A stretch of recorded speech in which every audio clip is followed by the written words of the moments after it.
Sure, you may have heard of folks calling for and celebrating the idea of Infrastructure Week across social media platforms. But what of a national infrastructure bank? Proposed into the last Congress, H.R. 6422 proposed the concept of an NIB, or National Infrastructure Bank. What is it? What purpose would it serve? How might it complement the Biden administration's American Jobs Plan Act? What role might it play in job creation and addressing poverty in both urban and rural areas? That is what we'll seek to unpack here with the panel of presenters.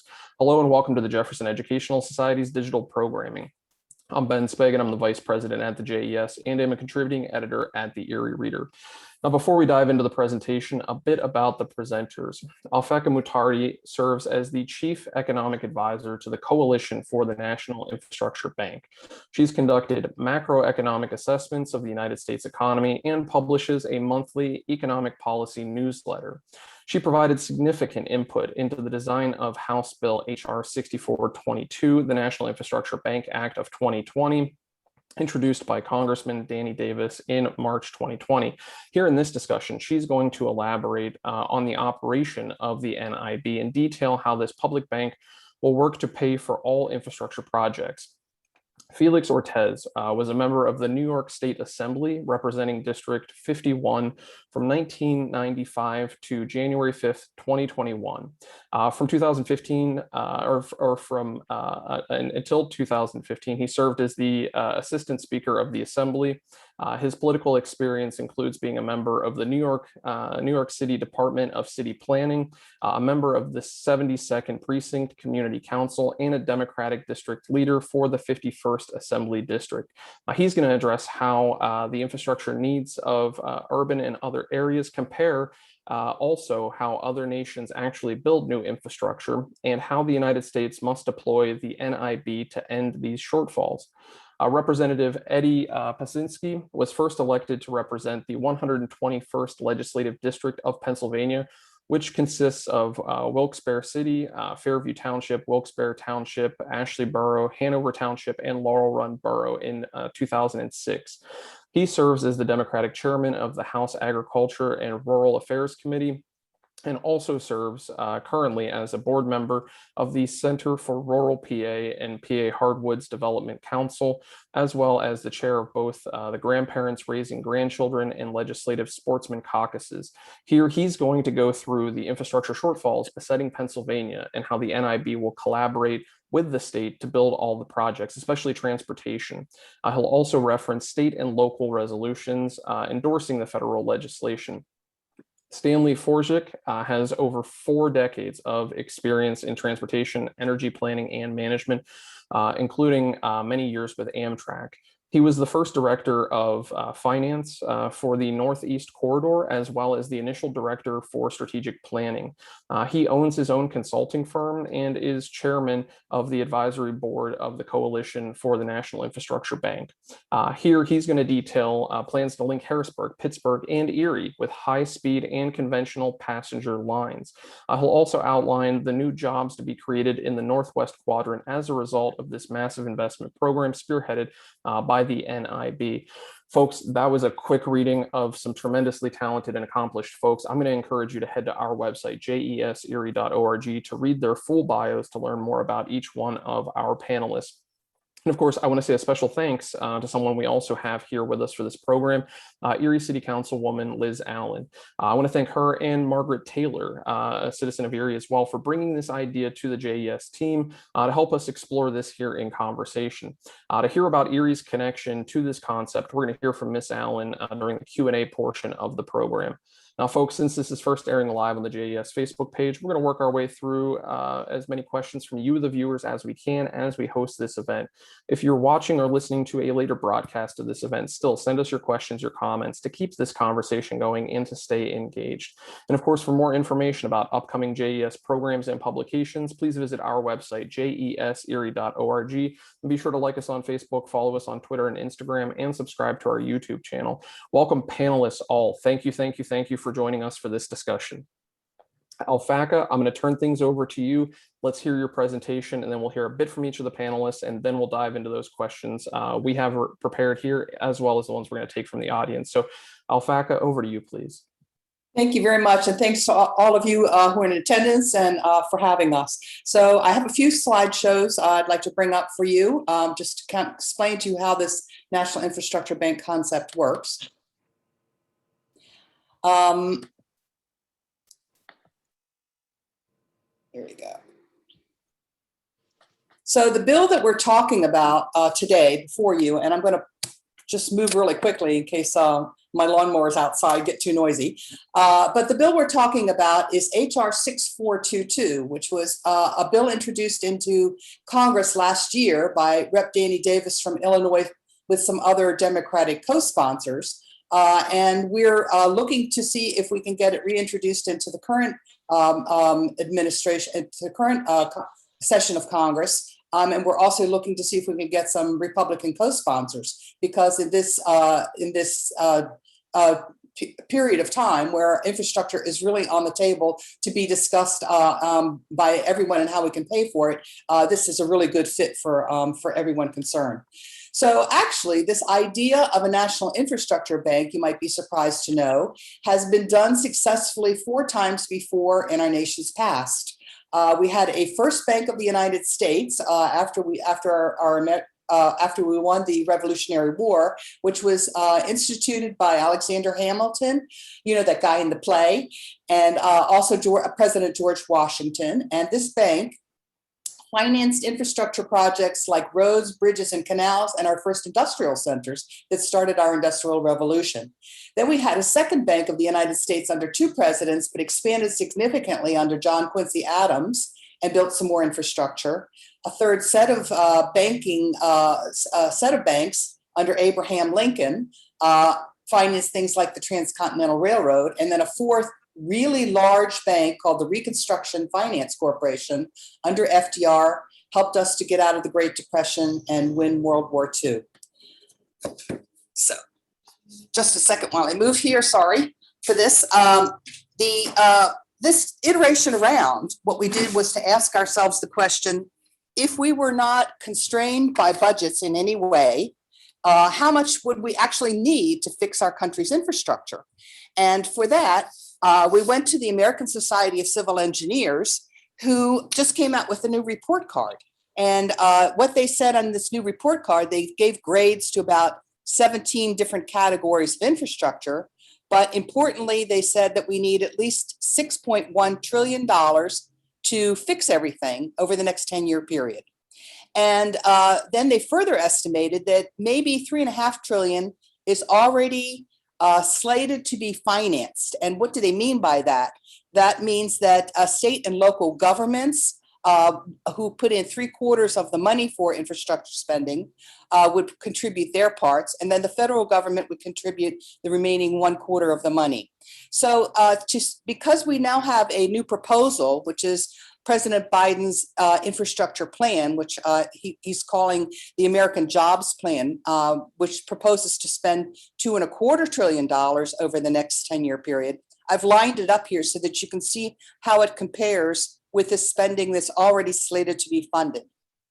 And essentially, the Biden plan, which has about a little less than $1 trillion for infrastructure per se, fits within this pattern of infrastructure financing that is already slated to be funded. So that means that the engineers estimate is correct, that we will have $2.6 trillion completely unfunded by any means. And that has some whopping big numbers in it. For example, it has 1.2 trillion for surface transportation.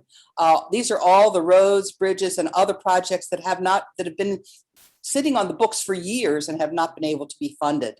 Then we also have $1.1 trillion in there for water infrastructure. This is a huge new number from the engineers, and it includes things like replacing all the lead line pipes, fixing stormwater overflows, and essentially redoing leaking water systems.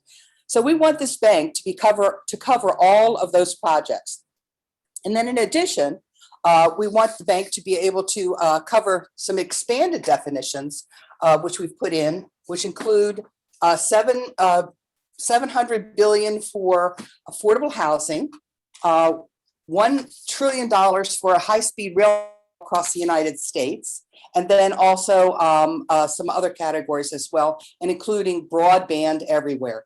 So altogether, we want our new bank to roll out at $5 trillion large.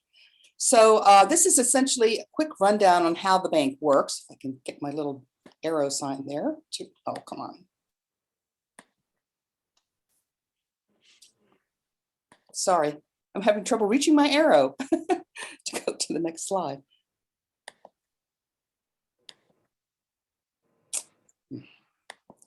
Apologies.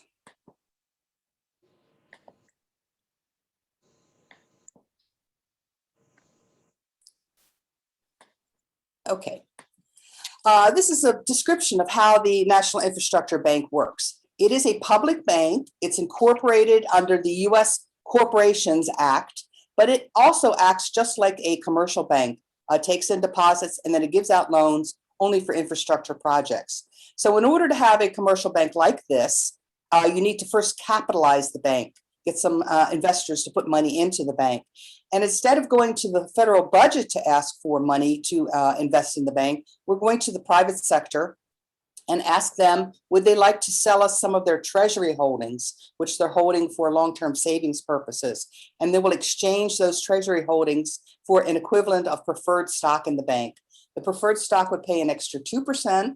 That's to entice these investors to bring their treasuries in. The 2% would initially be a stream coming off the federal budget, but then would be fully reimbursed back out of the interest earnings from the NIB's loans.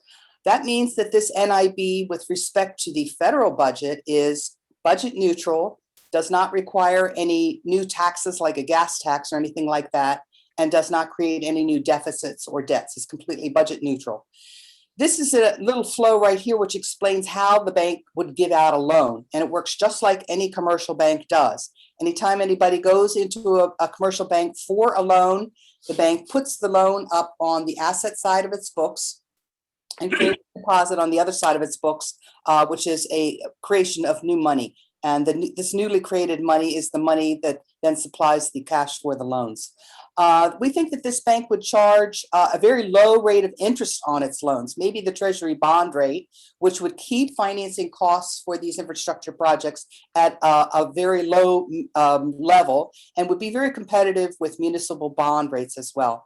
The borrowers would be state and local governments, so they can come in with a group of projects and then deflect the borrowing burden across several different balance sheets. For example, states, cities, counties for what they own as public infrastructure, or utilities or transit authorities, those kinds of things. The projects would be the very same ones that we had on the previous slide: roads, bridges, canals, airports, the electric grid, all those kind of things would be covered by this bank. We know that there's great return to the economy for investing in infrastructure. For every dollar that one would invest, that plows back $3 to $7 back into the economy. That will supercharge economic growth, and then that will provide new tax receipts back to the federal government and to state and local governments to pay back the loans. So when you spend $5 trillion, you can imagine that you're going to be creating quite a number of new jobs, maybe upwards of 25 million new great paying jobs. We'll be providing training for all of these new jobs, paying Davis-Bacon wages, which are union level wages. Any loan projects that are financed by the bank must buy America only inputs going into the construction. That will really stimulate new manufacturing growth in the United States.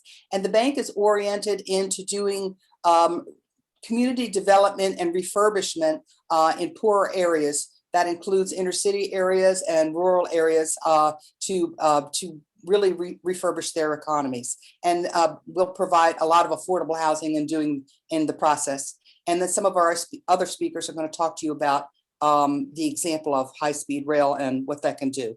So going to go give you a kind of a snapshot of what this would look like on the ground. Since our host is very kindly been Erie, Pennsylvania, I'm doing a little test case here for what's in it for Erie, Pennsylvania from the NIB. So it's very, first of all, helpful to know that the state of Pennsylvania would, out of the $5 trillion made available, receive possibly upwards of $220 billion over a 10-year period to cover all of the state's infrastructure needs. And that would also create that construction and new financing would create over a million new jobs in the state. Now, how about Erie, Pennsylvania's infrastructure needs? I was very pleasantly surprised to know that the city has a great new city redevelopment plan, which already lists the projects that they need, including roads, bridges, some refurbishment of the power grid in the area. They have a bayfront refurbishment plan to stimulate tourism in the state, which is also a big feature of their parks, where investments there would bring back dollars in new business from tourism. They need some new work on their airports and their train stations. They have a port there with a shipbuilding yard, which needs some dredging. They have some hazardous waste that needs cleaning up. And of course, like many areas, they need complete, affordable broadband access everywhere. All of those projects could be financed by the National Infrastructure Bank. And then maybe they need to do some investigation as to whether they have lead line pipes in the city that need replacing as well. So how about Erie's economy? This is really a case in point where you have a city that's a gateway to several areas, and that just makes it a great place to invest in. Erie is the primary access point of the state of Pennsylvania to Lake Erie and the Great Lakes and the St. Lawrence Seaway. And then in addition, it hugs along the northern coastal areas there. That is a whole corridor of economic activity along that lakefront area.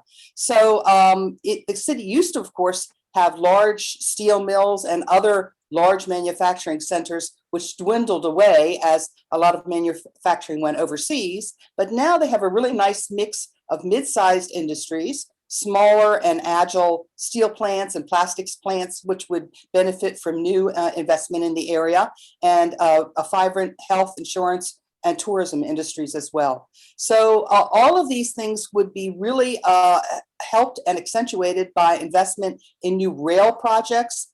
We envisage, this is a nice map of how millennials see a new high-speed rail map across the United States. And if it's not covered by the pictures, what you'll see is that there's a rail line that goes stretching all the way from Los Angeles, California, through the entire country, skirting up along the side of the corridor that Erie is a part of, all the way up into New York State.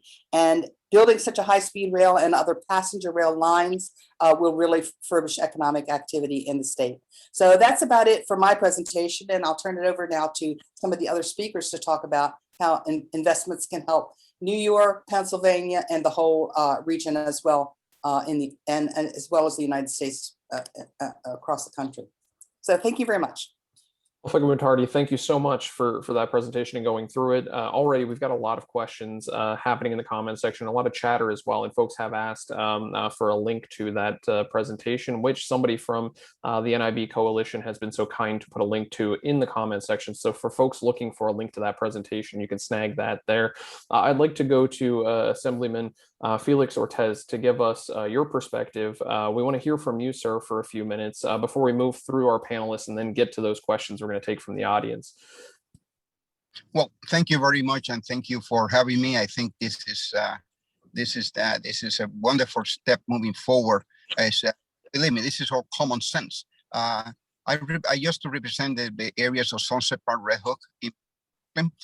When I listened to the presentation about the connectors of the Speed Railroad and how we can move people around, and also when was talk about the broadband, brought me back to 1995 when I began the conversation. That when I identified the Red Hook, for example, I'm going to use Red Hook as an example, and then I jump to my big picture of the national, international experience going through all my career in the New York State Assembly and in politics as well. It's Red Hook, a very interesting community, 12,000 people living in that community, 45% Hispanic, 45% African American, 10% Caucasian. And guess what? Only one bus line will go back and forth through Red Hook. I said, why we have Red Hook completely disconnected to just about a mile away from Borough Hall or to the city. So I began to put a fight to have a train to be connector from Red Hook to downtown Brooklyn, which is Borough Hall. Still until today, we still haven't been successful on getting that. Hopefully with this National Infrastructure Bank, we might be able to get Red Hook connected finally into this. I use Red Hook as an example because this is in the city of New York, inside the city. And within inside the city, you also have Far Rockaway, who people have to walk miles in order to get a bus to move from that particular site to work in the city of New York or even in Brooklyn. So therefore, the Speed Railroad is a very critical need for our country. When 1995, for the first time I went to China, I began to see a lot of construction about connectors, connecting towns, connecting the Providence, connecting different municipality to the main cities in order to avoid migration to come from Fuyao, for example, to Xiamen. And the reason was that is because the government realized that was very critical to keep those people where they live, that they can work in the major city, but they can go back home at nighttime and then stay with their family. And that will also avoid the overpopulation and the homelessness problem that we have in cities, in major city. So that was the concept back in 1995. So what I learned from here was that when I came back from China, I said to myself, well, how am I going to use this experience to begin to motivate? And I always, every time I went to China or I went to Europe, and I began to see a lot of this project of infrastructure, and mainly I'm going to concentrate on the Speed Railroad because that is the best example that we can see people being connected to stay in their home, go to work, and also help their own community to enhance economically. So when we talk about this particular National Infrastructure Bank, my justification is very simple. We have to support them. How can we support this in a big way? Well, number one, I think we need to reach out to the National Hispanic Caucus State Legislator, have them involved, have them to do resolution by organization, the National Conference State Legislator. They also need to be reached out to the National Black Caucus, the National Asian Pacific Organization, which I was a member of all of them, and I sat in the executive committee nationally, and we managed to do a lot of resolution on the bipartisan effort because all these organizations are bipartisan. So when we talk about touching every state and territories, specifically the 50 states, when we talk to the Speed Railroad, we do have it in our hands to connect ourselves. Some of us who have retired can be back connected to these legislators who continue to have this relationship and begin to build that consensus, that bridge among the state by state, and have cities, counties to continue to introduce resolution calling upon the state legislator to pass bill, but also to call into Congress. And furthermore, I would say that in order to continue to reemphasize and push Congress, I think we need to do it in a way that we be able to also talk to the National Congressional Black Caucus and the National Hispanic Caucus to get them involved, because it's a lot of discrimination. It's a lot of, if you will, marginalization. And when you talk about underserved community, for example, going back to broadband, Red Hook, Sunset Park, my community that I represent, COVID became to be the best example where people were saying, well, everybody have access to internet. Well, guess what? This is in the city of New York. This is not outside the city of New York where people probably don't have access to, by the way, they probably have better access to Wi-Fi that we do in the city. But the bottom line here, what I'm saying is that minority community always been left behind. And I think it's very important to punch and to say that this $25 million, 25 million jobs is going to benefit everyone throughout the country, including it's going to be lifting Hispanic, Black and brown people that will be able to buy their home, to buy their vehicle at the end, but also to help to continue to generate and help our economy. That is what we need to talk about as well. So, but resolution per se, we need to use this group. We need to know how to use it. We need to use city council people to continue to push resolutions, county legislators, as well as the state lawmakers. and this is going to take you to the finish line. And I will say that the prior speaker, I never get tired of listening to you because you are amazing. I have a great respect for you, and you are very clear about pragmatically and objectively how you make your presentation and how we, the former legislator and legislator now, can use that to ensure that we be able to push the Biden administration to the finish line. And we should not let the Biden administration hang the pancake. I think we need to put pressure. We cannot just go with whatever he proposed as we speak. It's a great start. It's a good start. It's a good beginning. But guess what? It's a good beginning if we can complete it and then make it full. And then will be a better beginning. But I think he's moving in the right direction. He's getting pressure from different angles. But I think the best pressure is going to come when we really bring the diversity of to this particular issue from all those communities that are being impacted and left behind. And COVID, my friends, had the biggest inequality in our country, and we know who the peoples are. So we need to take advantage of what happened with COVID can happen with infrastructure. With infrastructure can become to light, and with the minority community will never benefit from it. So we have to make sure that we have a very good perspective on how we're moving forward. Assemblyman Ortiz, thank you for all of that. And I just want to echo two comments I'm seeing in the comment section right now. Number one, inclusion is definitely needed. And that person thanks you for that, for emphasizing this. And the minorities have been marginalized, and we must address that. You talked about current legislatures. Let's turn it over to Representative Eddie Pazinski. Let's talk about some of the challenges that are besetting Pennsylvania and how this collaborative effort with the state to the federal to the local is going to work on these projects, particularly in transportation. So Representative, over to you, sir. Well, thank you very much, Ben. And thanks to the councilman for his great observations. And of course, to Alphecca, who does a wonderful job of explaining this. For those of you that may be coming on for the first time, it may seem rather awesome when we're talking about trillions and trillions of dollars. But when you begin looking at the entire country, it really is something that is absolutely needed. And we are so far behind when you begin to realize that in Europe, they're spending double of what we're projecting. And in China, we're only spending a third of what they are already incorporating. My experience started almost 3 years ago when Stu and his group came to my office in Harrisburg and began talking to me about the NIB.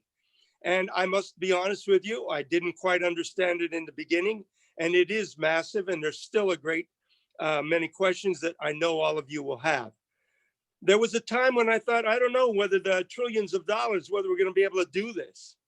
But when you begin to look at history, and as Alphecca mentioned to you, 4 times in history, almost 5 when it comes to Eisenhower and the interstate, this system, NIB, was used in order to get the United States out of a financial hole.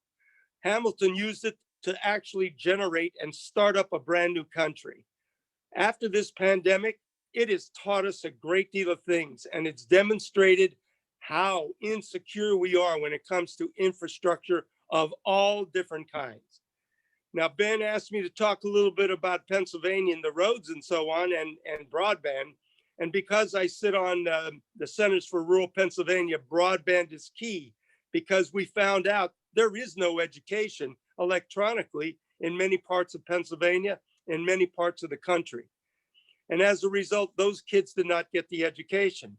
Well, what does that mean with the businesses? Well, if the businesses can't connect to high tech, that means those businesses in our Pennsylvania rural areas also can't compete. What about health? Telehealth. Without the connection, those people in rural areas are not getting the kind of health services that they need and deserve. Pennsylvania has over 46,000 miles of roads. That's an enormous amount. And of those 46,000 miles, they've already estimated that about 42 to 43% are very deficient, some in poor condition. That's 18 to 20,000 miles of roadway that's not in good shape. The other thing that they talk about, we have a bazillion bridges. There's 46,000 of them that are structurally deficient. That means they're in poor condition. And guess what? The longer we wait, what happens? The more it costs. So yes, who would have ever expected we'd be talking about a project that's in the trillions when only a few years ago we thought billions and hundreds of billions of dollars was a lot of money. And it certainly is. But this investment is absolutely needed. There is no ifs, ands, or buts. I want to say, I want to do a shout out to Representative Mary Jo Daley, Representative Joe Cerisi, Representative Ed Nielsen, who the four of us have been working on this project now for well over a year. We're definitely in. We bought into this. We just had a Microsoft Zoom meeting on Monday where we had over 75 of our colleagues and their staff become educated on this issue. We are now developing an NIB caucus. We are now planning trips throughout Pennsylvania to take the show on the road, so to speak, and begin to sell this incredible opportunity. If they could do it with Alexander Hamilton, George Washington, President John Quincy Adams, Lincoln, and FDR, it's time now that we do it. And why? Because we have a president that's actually trying to do it. His is a different plan. His actually is a tax on those very high corporations from 21 to 28%. Okay, ours is different. Ours is not a tax. Our NIB program is private investment backed by federal treasuries. We can do this. I'm excited to be a part of it. I thank you for giving me the opportunity, and be happy to take any questions and participate any way I can. Thanks, Ben. Representative, we thank you for that. And as somebody who grew up in southwestern rural Pennsylvania, I know that it takes time to get internet there longer than it does in a city. We're fortunate in Erie, but we know that there's still disparities here in the county when it comes to internet access. So we know exactly what you're preaching, and we appreciate that. I'm sure we're going to get to that in the comment section. Already a couple of comments asking about high-speed rail, and we want to turn that over to transportation to Mr. Stanley Forchek to take a look at the plans to link Harrisburg, Pittsburgh, and Erie. Imagine being able to get from Erie, Pennsylvania to Harrisburg on high-speed rail or convenient passenger train.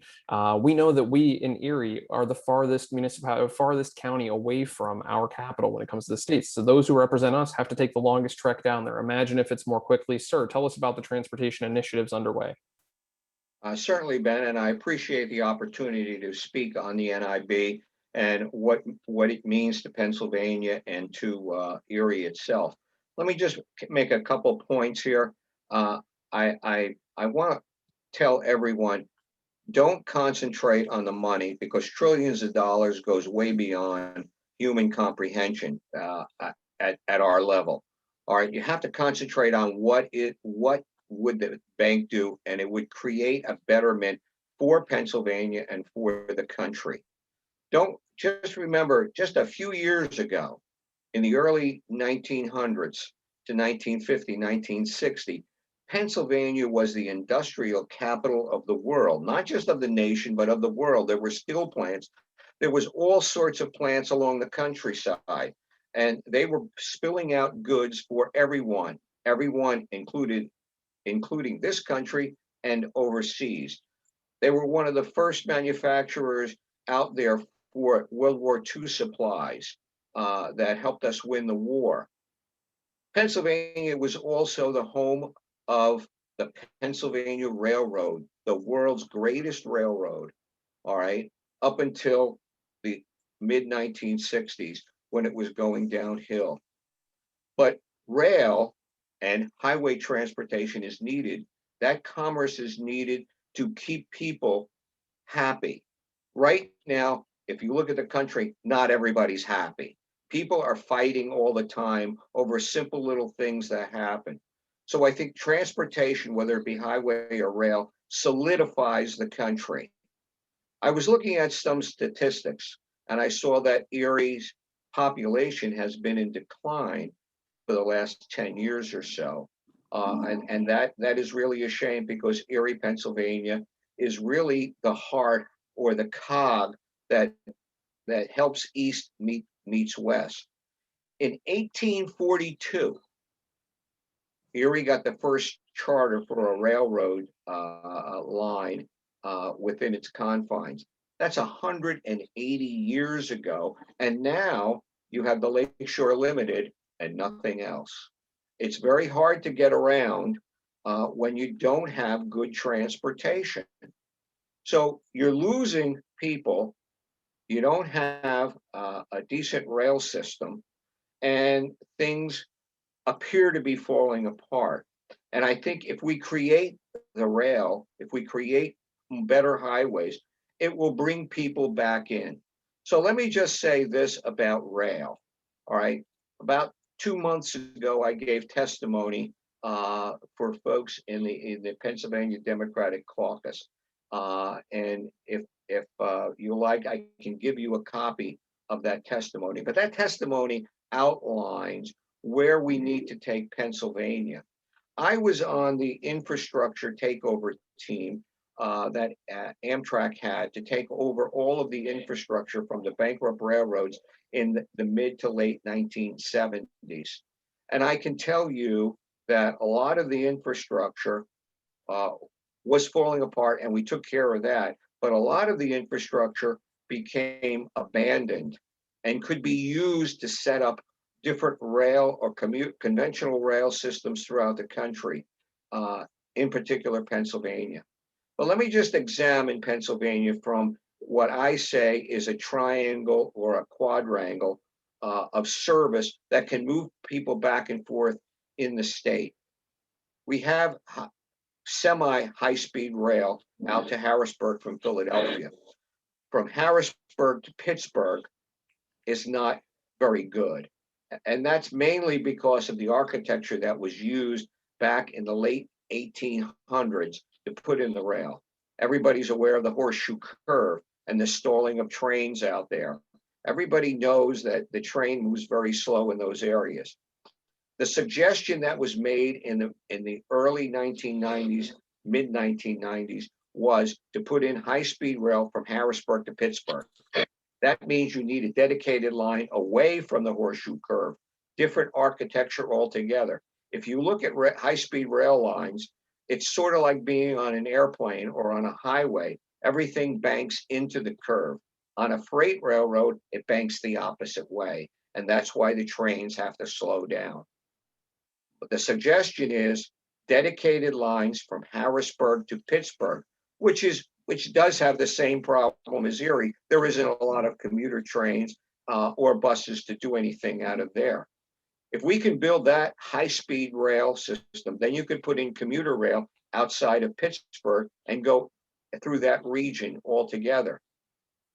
Then you can connect Pittsburgh to Erie so that the people of Erie have a way to meet their outside regions. Again, we want to increase the populace. We want to create a situation where the smaller businesses, where some of the plants in that area are refurbished and they begin to work and build the population back up again. So we want to go Harrisburg to Pittsburgh, then Pittsburgh to Erie.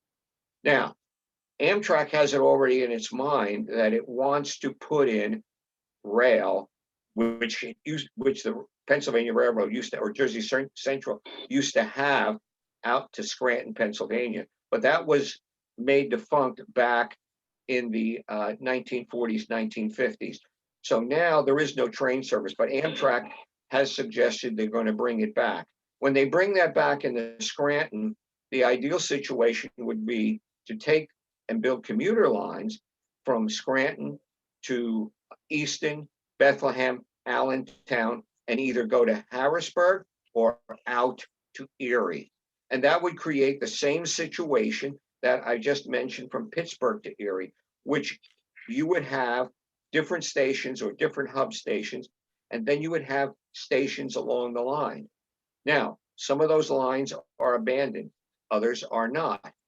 There has to be some regulation and some negotiations between the freight railroads so that we can change the architecture of that rail and make it more high speed than conventional trains. I'm not talking about 250 miles an hour. I'm not talking about 200 miles an hour. I'm talking about 90 miles an hour. Because if we can get a train to go 90 miles an hour along the northern edge of Pennsylvania, then you can make that trip in a very short period of time. And eventually all of this would be hooked up with high-speed rail. And I think that's what's needed for Pennsylvania. Eastern Pennsylvania has the Northeast Corridor of Amtrak, and service is really good. You can get from Philadelphia into New York City and some of the stops in between in less than an hour. You can't drive that in an hour. The same is true. We would like to do the same thing on the western portion, Pennsylvania to Erie, same type of service.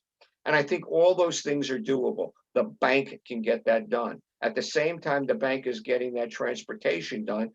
Then they're going to look to increase the populace in Erie. I like what Councilman Ortiz said about minorities, because I believe that Erie right now, the majority of the folks living there are within the minority. I was also struck by the fact that 28.5% of the people in Erie live at the poverty line or below. The rest of Pennsylvania, it's only 12%. So that will tell you that something has to be done in Erie. Let's talk about something else that rail will bring in. It will bring in workers. Alphecca mentioned the total amount of workers that would be brought in to Pennsylvania, to the Erie area and Pennsylvania. All right, there are rail schools. Amtrak has a school in Wilmington, Delaware, all right, where they do apprenticeship training and they do training for different skills that the railroad needs. There are other companies, larger companies, that have satellite operations that could be part of the growth of Erie, and they have training programs and brought in. The NIB has been working with different craft unions on apprenticeship programs throughout the United States, and the same is true with them. They will bring together schools and apprenticeship programs so that workers will come back to your area, which I think is, and I'll leave this for Ms. Allen to talk about because she's on the city council. She probably will vote, I want to do that, and I want to do that right away. But that's how things come back. It's done through rail, through highways to develop the commerce. And the NIB will get that done, and it will get it done to the extent that everybody will get the same. This is for the betterment of the country, not just Erie, not just Pennsylvania, but for the country. We want Pennsylvania, again, to be the industrial capital of the world, and we have to get there. And I'm sure Representative Koshimsky agrees with that, that's what we have to do. So thank you very much. I'll answer any questions you have. Appreciate the time. Stanley, thank you. I think what people are saying right now in the comment section, what they're thinking of is something that's was addressed, and I think Liz can fact check me on this. This was in the Roosevelt plan in the 60s, the 1960s, of connecting Erie to Pittsburgh, thinking of a Western Pennsylvania economic region. And what better way to do that than with rail, to be able to accessibly move quickly back and forth between the two cities and throughout the region. Liz, I want to welcome you into this conversation too. We've got plenty going on in the comment section, folks weighing in. But Liz, you're the one that helped bring this to our digital stage to get this conversation going. So what got you interested in this, and why does this make sense for folks in Erie to learn more about, become more interested in? Actually, it was citizen engagement. Margaret Taylor emailed me. She said, can you participate in the NIB webinar? And I did it.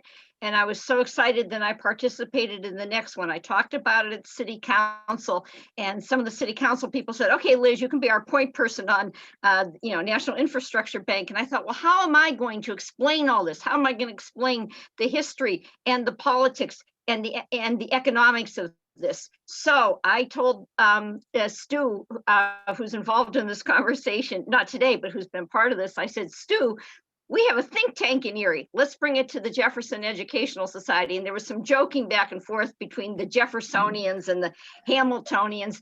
Ben Spagan jumped right in. I am so excited to hear all this. I got ideas. Eddie, I hope, you have we'll have an NIB caucus. Please come to Erie. I'd be happy to show you around now that my husband and I are both vaccinated. I'm thrilled to be able to show you around Erie. Felix, talking about inclusion, we have the people in Erie, the groups in Erie, where we can take this program to build the momentum for this. The mayor has a New Americans Council, a Black affinity group. We are going to be honoring Erie's Asian Pacific community next month through a resolution at Erie City Council. So we have All Aboard Erie, which has advocated for higher speed rail, I think is the way we talk about now. So it's not the bullet trains, but we know get them faster here. So we can share this program. This is all your ideas, Alphecca, with everything that you gave, which now I've heard for 3 times. You're making it easier and easier for me to grasp. We'd like to do a resolution I'd like to for city council, but now I can say, look, this is where you can go, and in an hour, you can get the basics on this, and we can get other advocates to come on board. The words you're speaking about the importance of inclusion, Erie's industrial history, being able to feel like we're part of the rest of Pennsylvania. I live in Erie. I'm the oldest of 6. I have one sister in Maryland. I have a son in Maryland, but I have a sibling in Punxsutawney. I have 2 brothers in Harrisburg and a sister in Philadelphia. So I certainly know about the challenges of getting from Erie to elsewhere. And I was also on a board in Harrisburg that met 5 times a year, although actually I was the one who always showed up despite the snow. So thank you so much. I don't want to monopolize the time, but you gave me a lot of ideas now about how to educate people and get them excited. So I'm excited. Liz, Thanks everybody. The energy is palpable, and I appreciate that. And it is in the comment section too. A few folks have noted, and our panelists have noted as well, that Alphecca is a great presenter, and we're appreciative of that information. So there's several rounds of applause in there for everyone. But I wanted to point that out and go back to that as well. And I think this is one of the things folks are picking up on too. That Assemblyman Ortiz, you mentioned, your trip to China was in 1995. 1995, that's quite a long time ago to be thinking about how quickly they're moving as a country toward infrastructure and how slowly we might be. And folks are noticing the lag that the US is behind when it comes to transportation and also broadband. And granted, it's been 2 years since I've looked into the data, but the US barely cracked the top 10 when it came to broadband access. We were outpaced by European countries and Asian countries as well. Norway and South Korea up there at the top in terms of access to high-speed internet. And we were down toward the bottom of those top 10, which is alarming, I think, to say the least. A lot of folks, Alphecca, I want to go to you first, are wondering, because we've used the historical examples of this is not new. We've had these banks before, but they've gone away. Why did they go away, and how do we bring them back? Because I think some people are concerned that we see that because they've gone away, they don't work, or that they could have been failures. So why have these banks gone away in the past? All 4 of the banks that I mentioned in the past, with the exception of the Lincoln banks, had a sunset clause in their statute. They were only meant to last for 20 years, and then they expired, and the Congress did not reinstate them. That became a little bit of a political football at the time, but that's not to. It was more a political objection than anything else. In terms of their operation, they did what they were advertised to do at a period when we couldn't afford to finance infrastructure through federal budgets. These banks came in and financed the infrastructure for us. They all got paid back. They were loans, not spending. They all got paid back, and they ended their statutes, their terms in the black. The current iteration or the current proposal does not have a sunset clause in it. We think we really need a permanent institution to take care of financing infrastructure over the long haul, because infrastructure is something that needs a dedicated long-term stream, a dedicated stream that you can count on to make sure that there's a follow through on infrastructure investment. So for that reason, we haven't put a sunset clause in, and we are very confident that this bank will operate just like those previous banks and will be very effective at not only building infrastructure, but really basically reformulating the American economy and improving the workforce and the job market for American workers as well.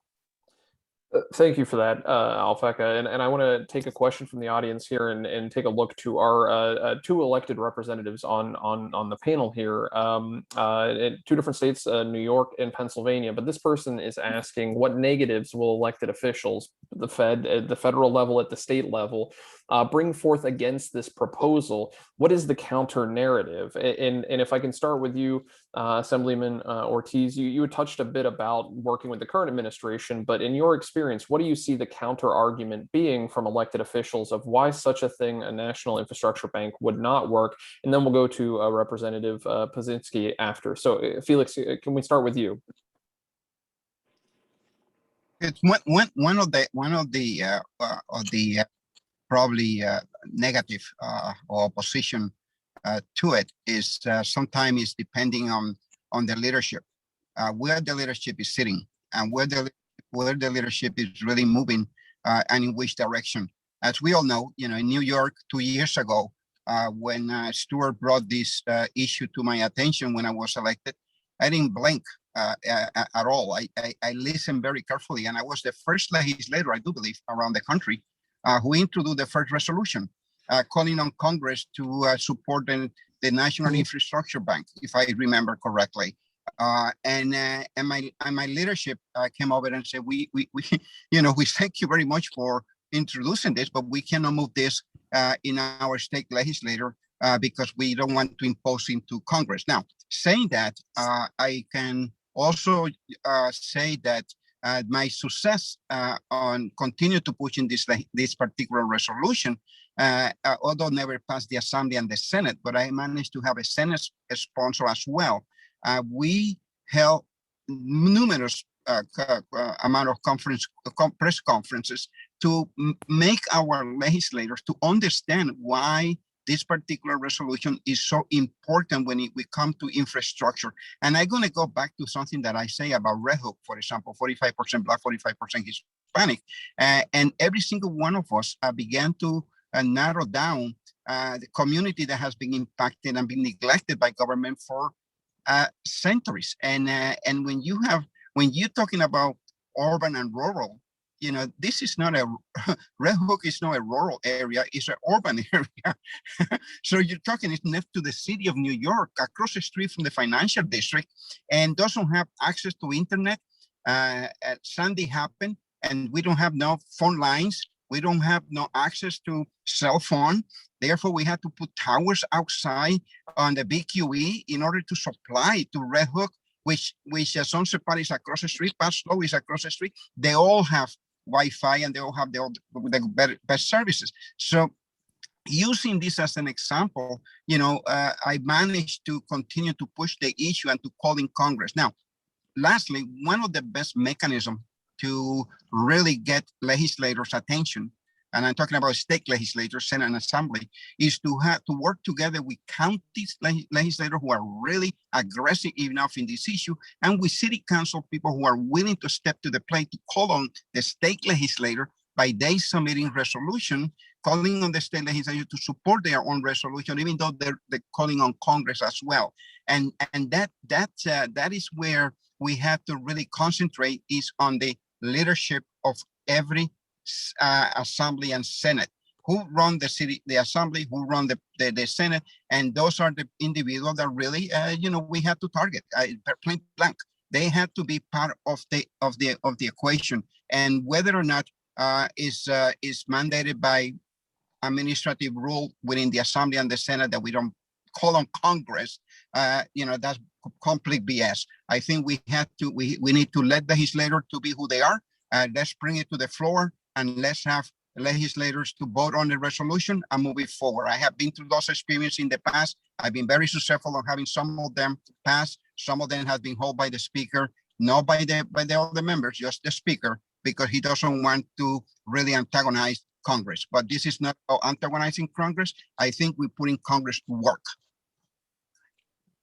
Representative Ortiz, I appreciate that. Thank you. I want to go to Representative Pazinski. Representative, do we still have you here? Same Yes. question to you. What is the counter argument, and how do we work through that for elected reps who are going to say this isn't a good idea, this isn't something we want to support? What are you hearing counter argument? Well, that's a great question, and it goes something like this. First, they have to understand it, and generally, you need to be participating in this presentation several times before you're able to get all your questions answered. But what Councilman Ortiz had mentioned is something that we're trying to do now as the caucus, and that is we want to reach out to every one of our 203 state legislators, ask them to get on board, ask them to go to their community, their municipality, their county, and ask those municipalities and counties to support it with a resolution. We then follow up with a resolution from the state. Now, I believe Alphecca might be able to clarify this a little bit more clearly than I can. When we talk about Davis-Bacon, we're talking basically union wages.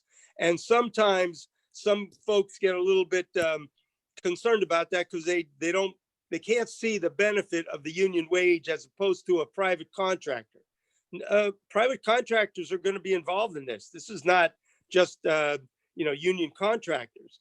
And the point that comes back here is that every one of those union wage jobs, that's money that comes back into the economy, which purchases American products and goods. And Alphecca mentioned before, all the materials, whether it's the steel, whether it's the concrete, which it's buy American. I mean, a lot of businesses and manufacturers are going to benefit from this. So at this point, I think it's political. Some people don't want to support it because it's not their idea. And we try to say to them, listen, it's not our idea. It's called an American idea. We want to do this for the betterment of America and all Americans. I hope I answered your question. I think there's a comment in there that speaks right to that of we've gone from common sense to partisan. And I think that people are recognizing that that is one of the biggest roadblocks, pun fully intended, to developing infrastructure here. And trying to work across the aisle is going to be one of the biggest challenges, to get to see people to see this not as a political issue, but one for actually rebuilding our country. And speaking of rebuilding, Stanley, I want to go to you for an audience question here. Looking at building new infrastructure versus improving current infrastructure, and this person's wondering from the audience, is it more cost effective to work with what we already have and improve it, or are we looking at a whole new build to get us up to speed? Do we have to start over, blank canvas to catch up, or can we build on our current infrastructure when we're looking at places like Pennsylvania and maybe to your Amtrak experience? Well, I think that's a really good question. And the way I would answer it would be this. It's really a combination of both. When I first came up to Pennsylvania, I'm originally from North Jersey, and then I went to Washington and then came up to the operations center with Amtrak in Philadelphia. Since about the late 1960s, 1970s, and you see this not only in the Philadelphia area, but other areas where there's manufacturing plants that are just standing there. There's thousands of them across the state of Pennsylvania. Now, some of them are not that deteriorated. Some of them are workable. So I think when we talk about infrastructure, it depends on what's going to be developed. There are portions of Pennsylvania where buildings and other portions of infrastructure are good enough to just do it.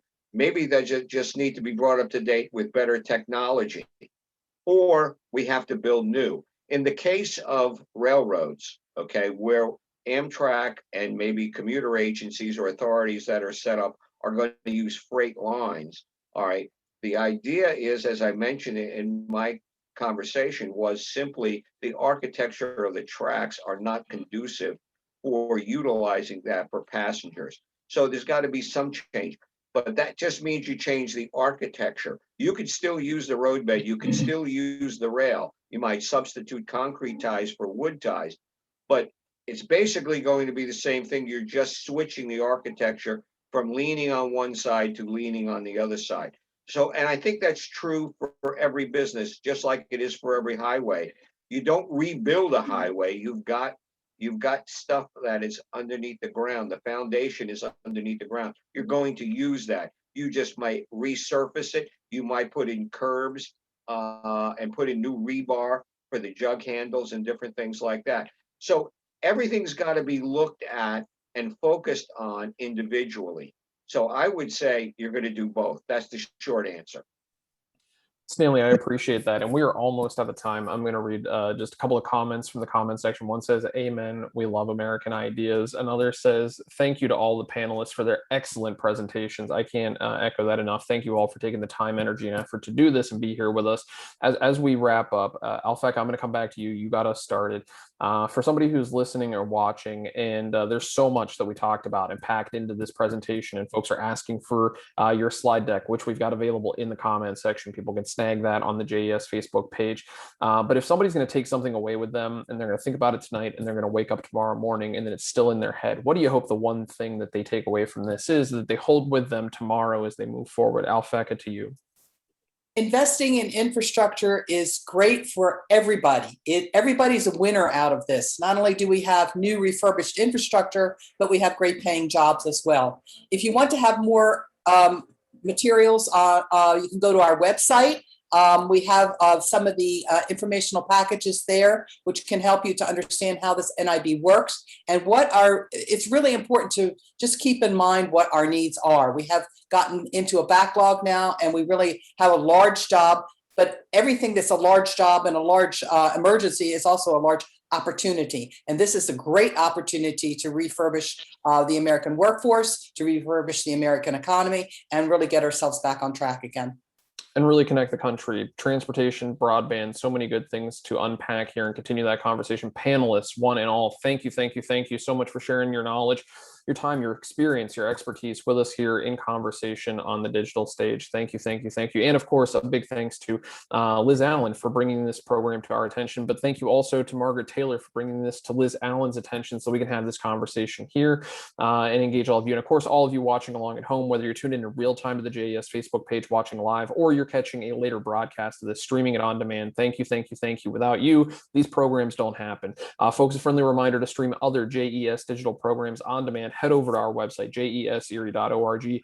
There you're going to find details also about upcoming programs, as well as a wide range of publications from quick, timely reads to reports to essays and more, all available free to download. And of course, be sure to like us on Facebook, follow us on Twitter and Instagram, and subscribe to our YouTube channel. For the Jefferson Educational Society, I'm Ben Spegg, and be safe, be sound, and thanks for listening and learning with us.